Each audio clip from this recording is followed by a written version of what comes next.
She's your queen to be, a queen to be forever, a queen who'll do whatever His Highness desires. She's your queen to be, a vision of perfection, an object of affection to quench your royal fire, completely free from infection, to be used at your discretion, waiting only for your direction, your queen to be.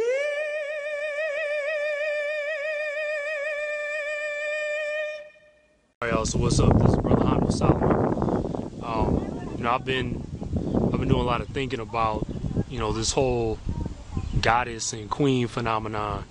You got all these women talking about how much of a goddess they are and a queen, and I don't necessarily agree with that, because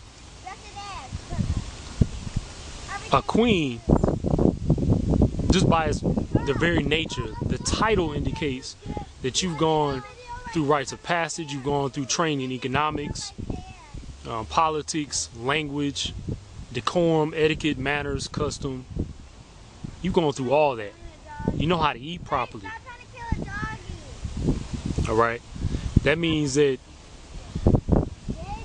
you know how to conduct yourself among men and with your man.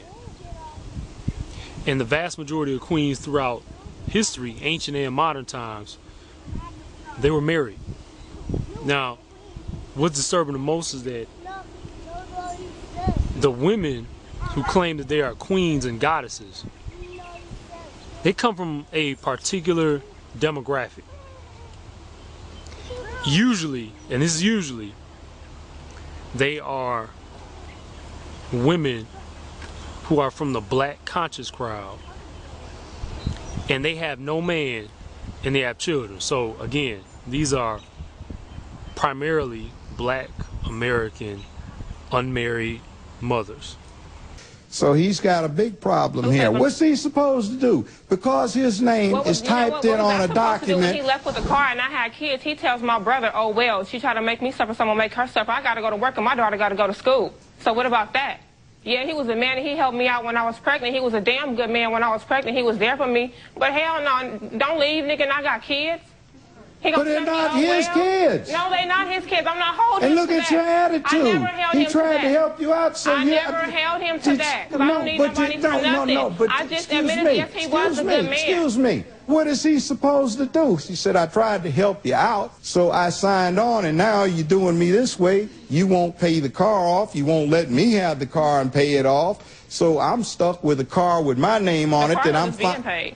You're trying to make it seem like that he wasn't wrong for leaving me. He wasn't married to you? No, he was not. So why is he wrong for leaving you? Because he could have been a man about the situation instead of trying to be shady and take the keys. He literally took the keys from me. We fought over the keys. But he gets because I find phone numbers. That's why he got put out the house in the first place. Your Honor, nobody got put out. I left. I actually assisted her. Okay, I packed your stuff, but you left, right? I put you out. Well, now, did you display the attitude you're exhibiting right now toward him while you two were together? I always gave him attitude. We always have problems. I'm not gonna lie about that. You always gave him attitude. Yeah, we always have problems, and I got the same back in return. Anytime I asked for something or if I wanted something, it was like every time my bill was due, he got on my case because I wanted it paid right then and there. Who want to wait till they get a third damn delinquent notice to have their bill paid? Your Honor, no matter how many times I try to work it out, she basically wanted to live in the past. I want to try to basically, progress as opposed to regret. So you're stuck. Somebody stole it. You're stuck paying off for a car that nobody had. Yep. You're not even driving the car, and you've got it sitting up somewhere, and you refuse to disclose where the car is. She bought another car when we broke up. maybe he's a secret because you would freak out. You couldn't understand long hours of studying. He never even tried. He didn't even try. Well, maybe you wouldn't be able to comprehend. Well, yeah. You assume the pose. Let's see.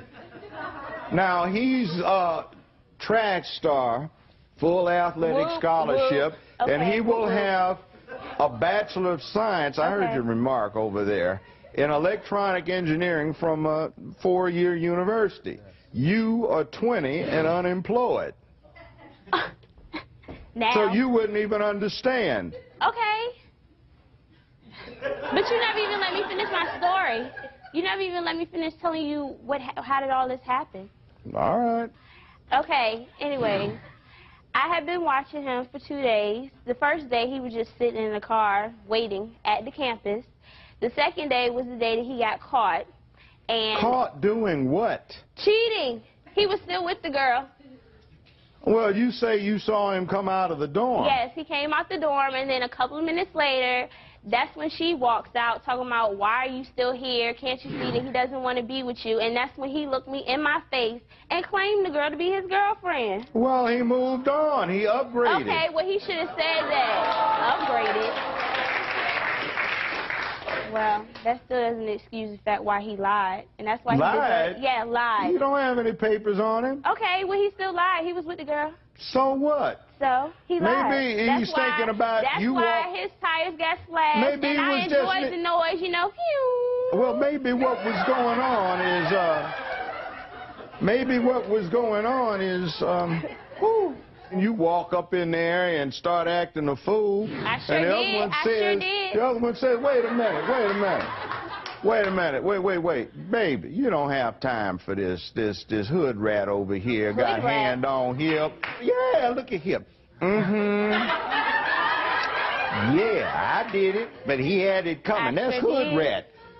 See, unemployed, no education, and hand on hip, striking pose, head waggling, and got attitude about what? Him cheating, lying. He wasn't cheating, he upgraded. He didn't upgrade. You were a temporary substitute. He's a senior, getting ready to get his 4-year Bachelor of Science degree from a university and get big ducats. Okay. So he's got it. So somebody else with it says, you can do better. And he's going, yeah, I wish you'd come into life a little earlier. Well, see, the other girl probably is a lot more intelligent and even tempered. I mean, look what we've got going on here, and I'm assuming at least she'd be able to figure out what she did wrong. You don't seem to get the idea. Let's see the car. Now, let's keep going. Now. He lucky he didn't get his windows busted, too. Why would he be lucky? Because I should have did more damage than that. Oh, you should have? Yes. Oh, my, that's awful. I look at it this way. Your damages in terms of repair, $1,709. Let's make it $1,700 and another $1,300 in punitive damages because she did it deliberately. Oh, yeah. Yeah. See, that's what I call hood rat. That's being ignorant, and you're relying on trying to be fine.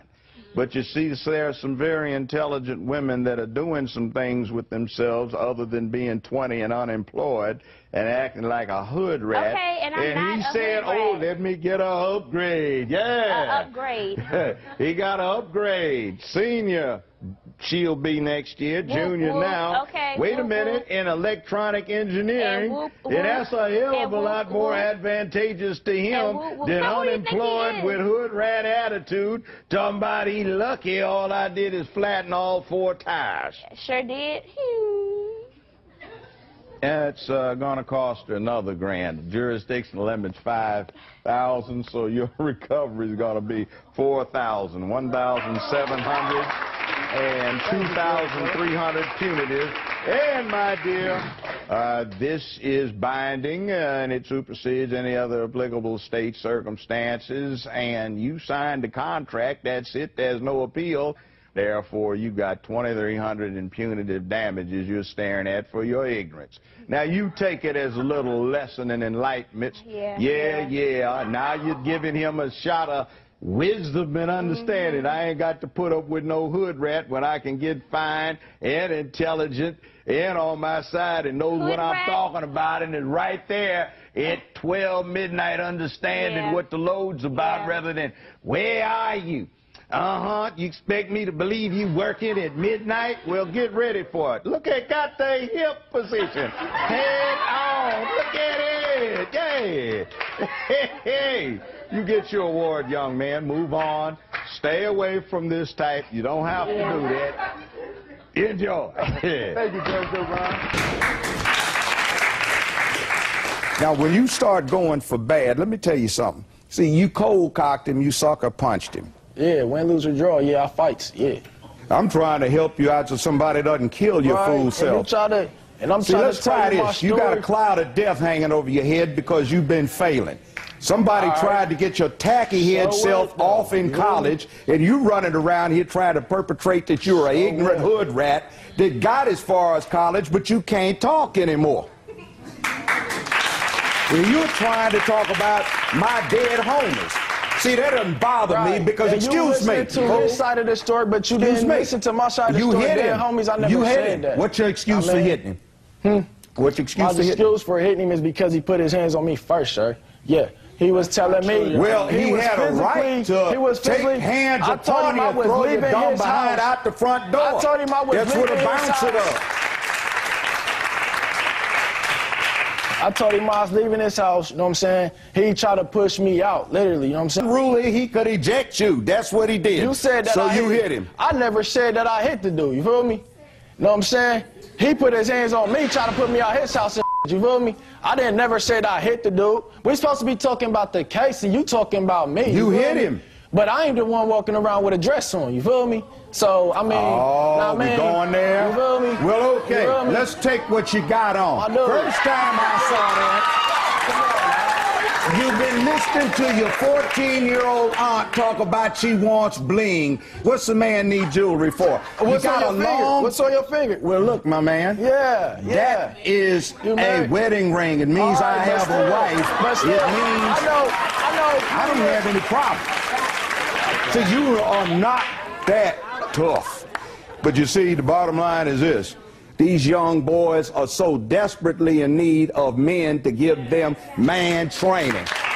Don't talk about like you know who my parents are. Oh, I know you. I can see you. How many thousands of you do you think I have not seen? Man. So what makes you any different from the other thug idiots trying to perpetrate their men? See, you can't even stand up straight. You going. Because it's not even a case no more, it's about me. So you want to move your head? Yeah, it's a case. I'm just deciding how much punitive damages I'm going to hit you with. Jack you up. And you run around here talking about what you can live off of, and you have no job, you're not in school, you have all that women's jewelry hung around your neck because in your subconscious when you weren't but 5 or 6 and nobody has seen a man in 4 or 5 generations, and if you ask your mother why don't you need a man to help raise me? I don't understand, Judge. What's good's a man for? Well, there you go, little lady. You don't even know what he's supposed to be good for. How you going to raise him to be a man? See, it falls through the cracks. You running around acting like a hood rat trying to talk about libation to my dead homies. Wait until we get on to the case, man. You feel me? Yeah, no case. You've already done it. Hit the gavel then. Yeah. You feel me? Because I'm finna walk out, man. You can't control yourself. So he's you're his best witness. You can't control yourself. You're not man enough to control yourself. You played punk and you sucker punched him. If you'd been a fair fight and bigger than you, might have whipped your butt. Remember, you both played athletics together. That means he's got as much going as you do in that department. See, you punked out and sucker punching because you don't know what in the hell a fair fight is. And you know what I'm saying? 3,000